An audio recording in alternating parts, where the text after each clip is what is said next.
자, 나라를 구하겠다고 3만 2천 명이 왔어요. 3만 2천 명. 그런데 추려서 하나님께서 딱 300명만 사용하시는 거예요. 3만 2천 명이 왔는데 300명. 어찌 보면 1%도 안 되잖아요. 그럼 누가 주의 일에 택함을 받았는가? 자기 자랑하지 않는 사람. 이 자기 자랑을 하면요, 하나님이 안 계신 거예요.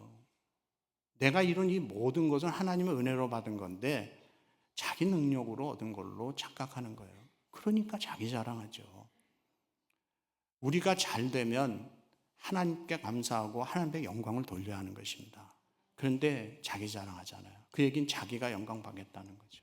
그래서 자기 자랑하는 사람은 안 되고 두려움에 떠는 사람도 있어요. 여전히 예수 믿어도 여전히 기도하면서도 두려워하는 것, 이건 하나님 앞에 합당하지 못한 자세인 것입니다. 하나님은 임마누엘 하나님 되셔서 오늘도 우리와 함께 하시는 줄 믿습니다. 이걸 믿고 나가는 사람을 하나님이 쓰신다는 거예요. 그리고 함부로 무릎 꿇지 않는 사람. 아무에게나 세상 권세나 세상 돈 앞에 자기 신앙의 자존심을 팔면서 무릎 꿇는 사람들 하나님 앞에 합당하지 못합니다.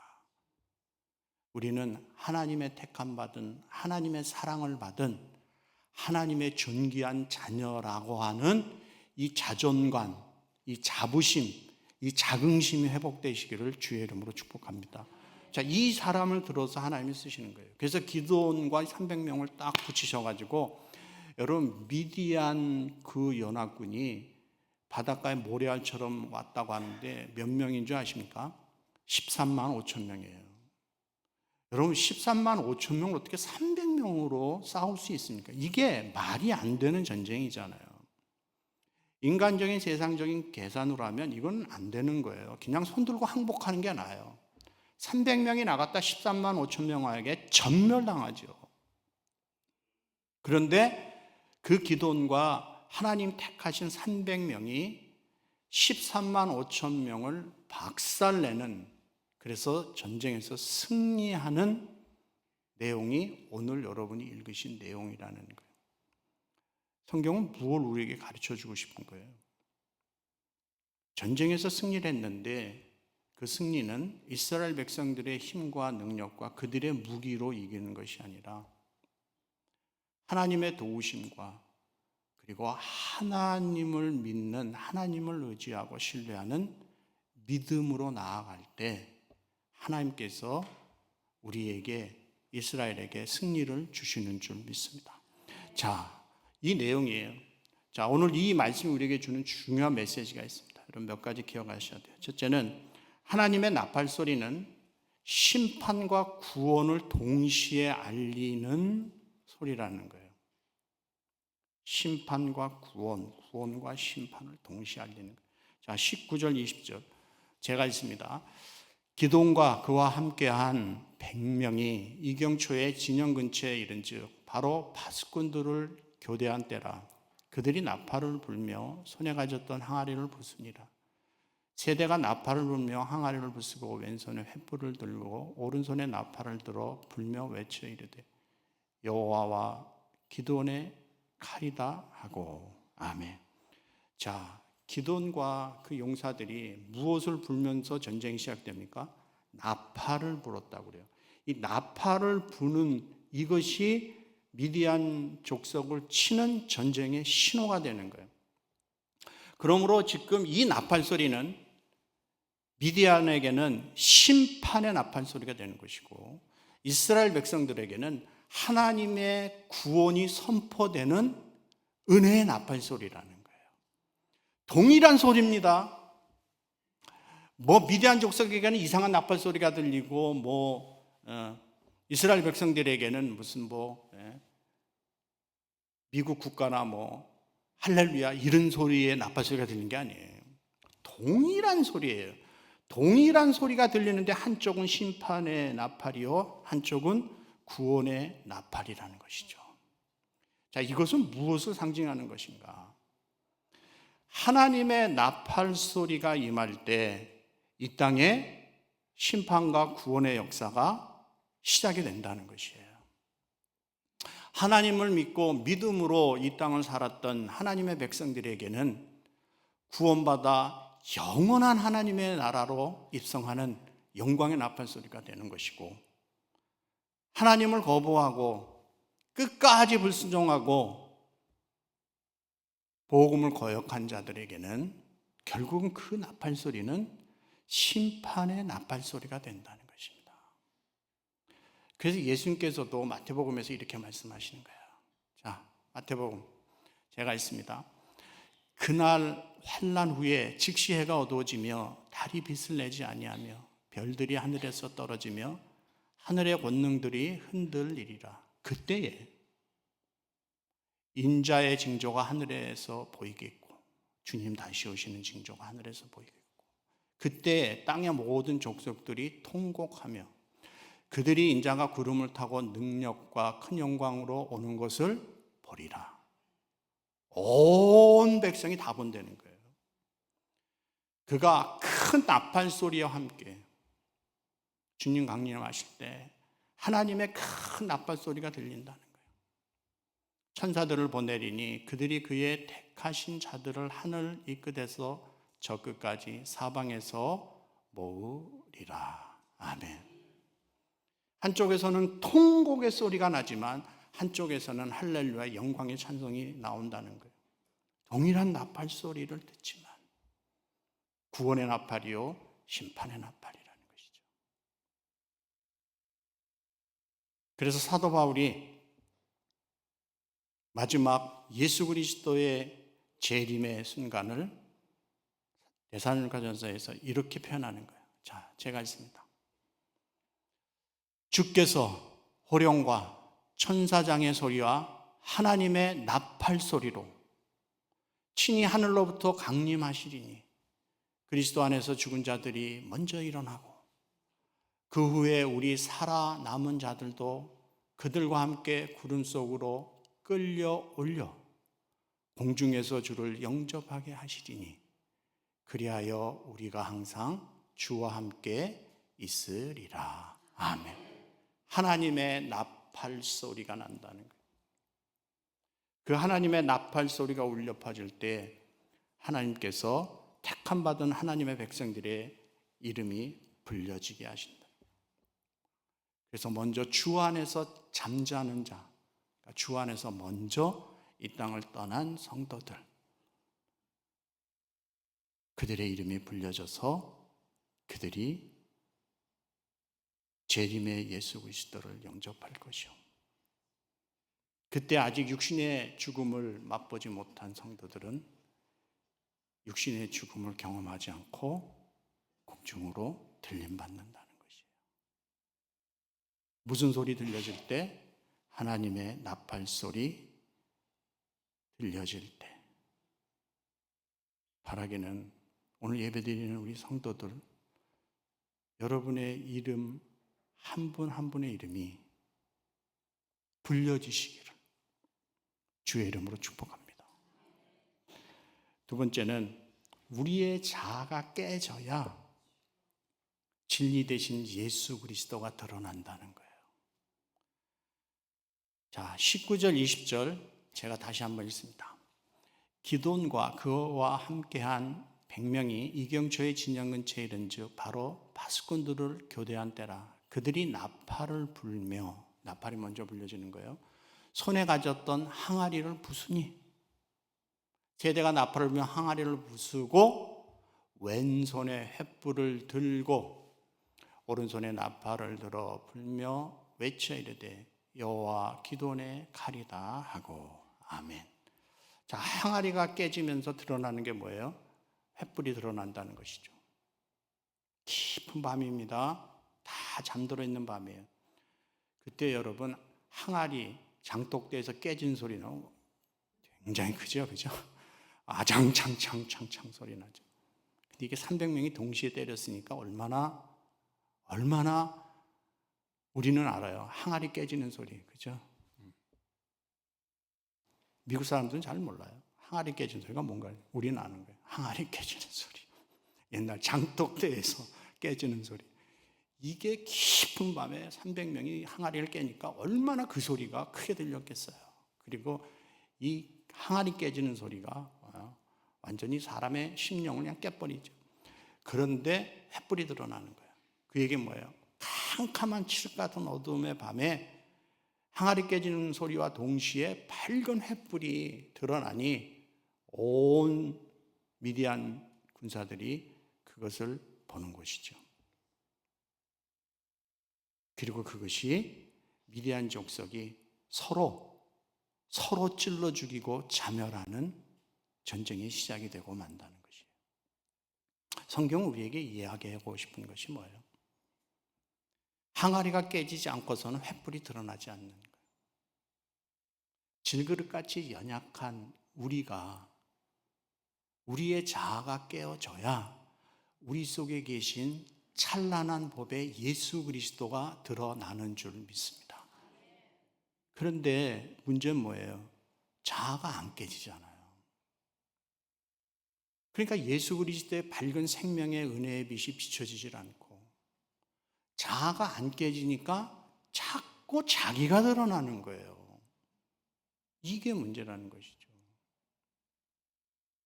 여러분, 우리의 자아라고 하는 질그릇 속에 보배로우신 예수 그리스도가 계시는 거예요. 이것을 잊어서는 안 되는 것입니다.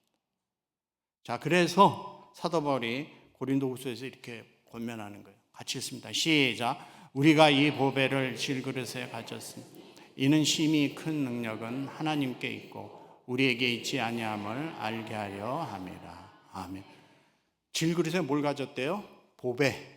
보배로 오신 예수 그리스도, 생명 되신 그분, 질그릇 속에 갖고 있는 거예요.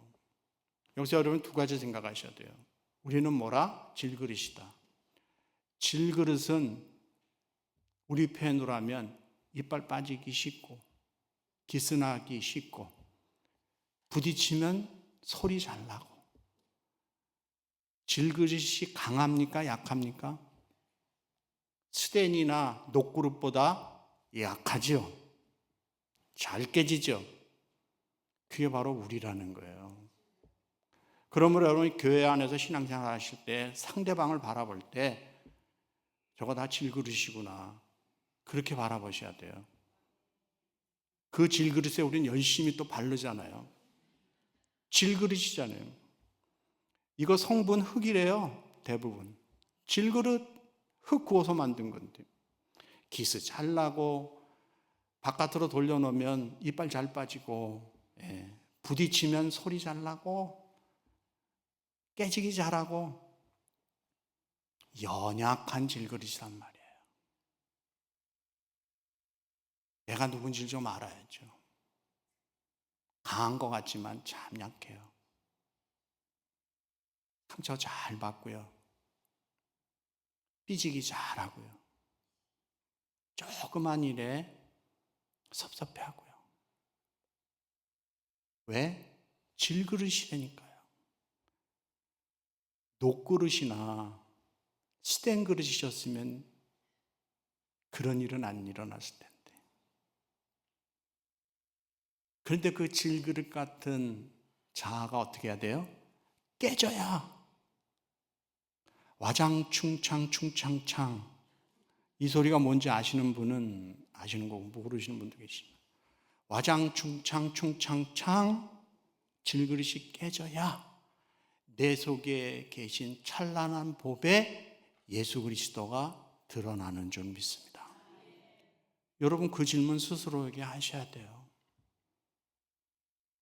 내 속에 계신 보배로우신 예수 그리스도, 지금 그분이 드러나는 삶을 사는가?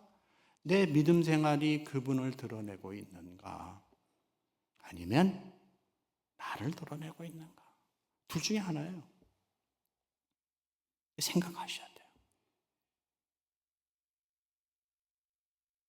질그릇은 반드시 깨져야 되고, 깨져야 질그릇 속에 감춰졌던 보배로우신 예수 그리스도가 드러납니다. 바라기는 예배드린 우리 성도 한 분 한 분이 보배로우신 예수 그리스도가 여러분의 삶을 통해서 좀 밝히 드러나시기를 주의 이름으로 축복합니다. 세 번째, 성도가 싸워야 될 무기는 말씀의 검이요 성령의 검이라는 거예요. 자, 20절 같이 한번 읽습니다. 시작. 세대가 나팔을 불며 항아리를 부수고 왼손에 횃불을 들고 오른손에 나팔을 들어 여호와 기드온의 칼이다 하고. 아멘. 자, 기드온과 300용사가 전쟁에 임했습니다. 그들이 이 전쟁에서 사용할 수 있었던 무기는 뭐예요? 나팔, 항아리, 횃불, 이거 가지고 나갔다니까요. 뭐 최신 무기, 무슨 미사일을 가지고 자주포를 나가서 싸운 거 아니잖아요.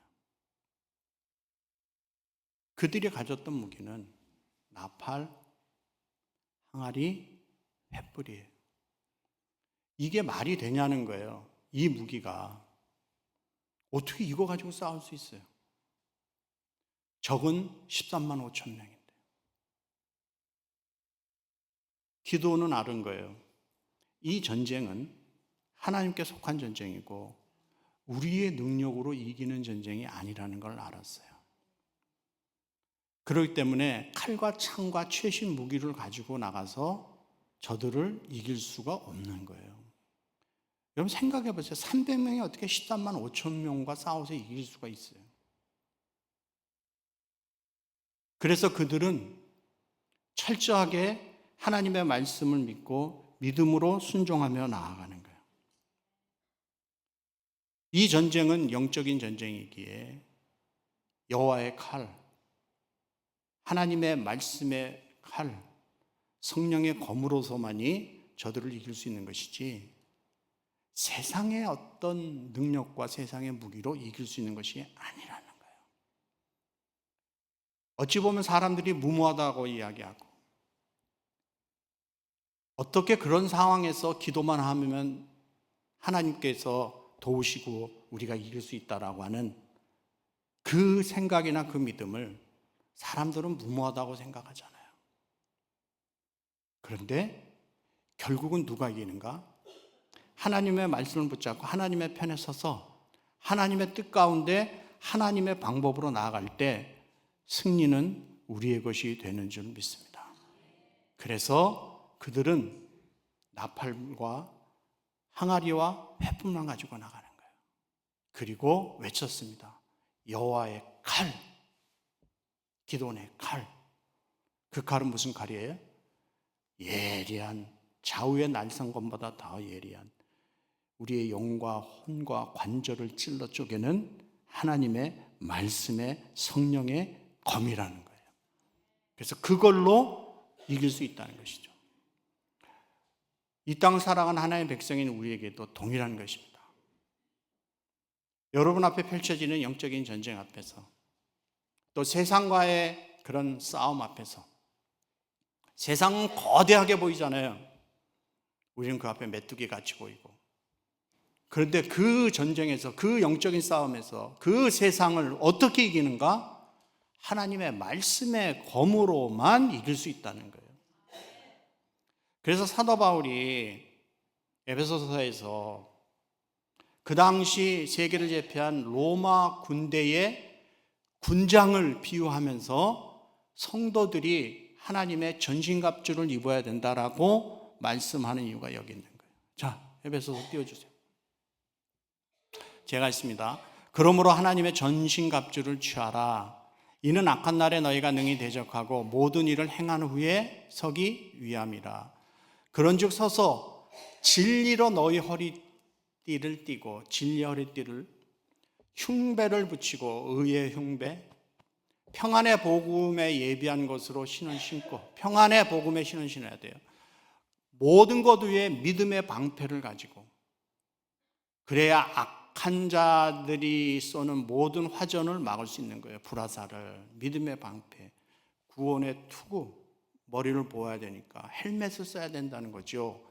이게 다 뭐예요? 수비하는, 보호하는 무기예요. 그죠? 투구, 흉배, 방패, 허리띠, 신발, 이건 다 나를 프로텍트하는 거예요. 이걸로 공격해서 찌를 수가 없잖아요. 그런데 유일한 무기가 있어요. 공격할 수 있는 무기. 그게 뭐예요? 하나님의 말씀을 가지라. 성령의 검, 하나님의 말씀의 검, 이 검으로 우리가 승리할 수 있는 줄 믿습니다. 그래서 사도 바울이 이렇게 권면하는 거예요. 성령의 검, 말씀의 검을 가지라. 사랑하는 성도 여러분, 우리가 이 땅을 떠나는 순간까지 우리 앞에는 영적인 싸움, 전쟁이 계속됩니다. 그게 개인적인 싸움이 될 수도 있고 가정적인 싸움이 될 수 있고 교회적인 싸움이 될 수도 있는 거예요. 한 국가, 한 사회가 해야 될 싸움도 됩니다. 근데 무엇으로 이기는가? 세상 것으로 못 이기는 거예요. 성령의 검, 말씀의 검, 좌우의 날선 어떤 것보다 예리한 하나님의 말씀으로 승리하는 주의 백성들 되시기를 주님의 이름으로 축복합니다. 네 번째는 성도들이 연합하는 법을 배워야 되는 거예요. 연합하는 법. 자, 24절, 25절. 제가 있습니다. 기드온이 사자를 보내어 에브라임 온 산지로 두루 행하게 하여 이르기를 내려와서 미디안 사람을 치고 그들을 앞질러 벳바라와 요단에 이르기까지 나루턱을 취하라. 우리 성경에는 수로를 취하라 되어 있습니다. 옛 번역엔 나루턱을 취하라 하며 이 에브라임 사람들이 다 모여서 벳바라와 요단에 이르기까지 그 나루턱을 취하고 또 미디안 두 방백 오렙과 스웹을 사로잡아 오렙은 오렙 바위에서 죽이고 스웹은 스웹 포도주터에서 죽이고 미디안 사람을 추격하고 오렙과 스웹의 머리를 가지고 요단 저편에서 기드온에게로 나아오니라. 아멘. 기드온이 에브라임 족속에게 연락한 거예요. 빨리 너희들은 요단강 나루터를 점령해라. 왜? 이들이 이제 요단강을 건너서 요단 나루를 건너서 도망갈 터인데 그 패잔병들을 한 놈도 살려보내지 말고, 우리 편으로 하면 한 놈도 살려보내지 말고 나루터에서 다 잡아 죽여라 하는 거죠. 그래서 에브라임 족속에게 이야기할 때 그들이 먼저 가서 요단강 나루터 수로를 탁 점령하고 진을 치고 있다가 패잔병 건너서 도망가려고 하는 그 미디안 군사들을 다 처단하게 된다는 거예요. 성경은 무엇을 우리에게 말씀하고 싶어 하는 거예요? 하나님 나라 일은 혼자서 안 되는 거예요. 연합해야 된다는 것이죠. 힘을 합해야 돼요. 만약에 에브라임 족속들이 웃기고 있네, 니네가 해, 그랬으면 이 일은 완성되지 않는 거죠. 그런데 기드온의 요청에 300명 용사가 대승을 거뒀고 그 마무리를 에브라임 족속들이 행하게 되는 것이에요. 하나님의 나라 일, 그 어떤 위대한 사람도 혼자 하지 않습니다. 할 수 없습니다. 모세 옆에 아론과 훌이 있듯이 그 위대한 사도 바울 옆에는 바나바가 있었고 디모데가 있었고 누가가 있었고 이런 사람들이 협력할 때 하나님의 나라 일들이 이루어지는 것이에요. 자, 우리 성도들께 질문합니다. CPC 성도이시니까 오늘 예배 드리시죠. CPC의 연합과 하나됨을 위해서 힘써 노력하고 계십니까? 아멘 하실 수 있어야죠. 왜? 하나님의 교회가 하나 되는 일에 힘을 합해줘야 되는 것이죠. 조심해야 될 게 또 있습니다. 교회 안에서 조심해야 되는 것은 당 짓는 거예요. 성경도 말씀하죠. 당 짓지 말라고. 당 짓는 건 뭐예요? 친한 사람이 있을 수 있어요. 그런데 너무 이래가지고 다른 사람에게 위화감을 조성하고 하나됨을 방해하고 하는 것은 바람직하지 못한 것이죠. 연합의 힘이 큰 거예요. 여러분, 이 미국의 위대함 중에 하나가 뭐라고 생각하세요? 저는 미국은 대단한 나라라고 하는 게 공화당 민주당이 미국도 박 터지게 싸우잖아요. 우리 교인들도 보면 공화당 지지하는 분 있고 민주당 지지하는 분 계시잖아요. 그런데 미국은 그러다가도 미국의 이익 앞에 국가의 이익이다, 이거 국익 딱 그러면 민주당과 공화당이 딱 하나가 됩니다. 그래서 국익이 먼저예요. 그러니까 이 나라가 되는 거예요.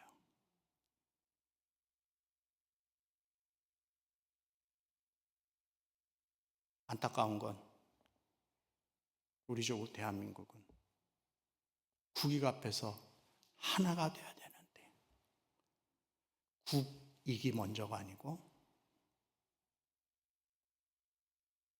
자기 이익이 먼저고 자기 당의 이익이 먼저고, 그래서 하나 되지 못하잖아요. 지금까지 인류의 모든 역사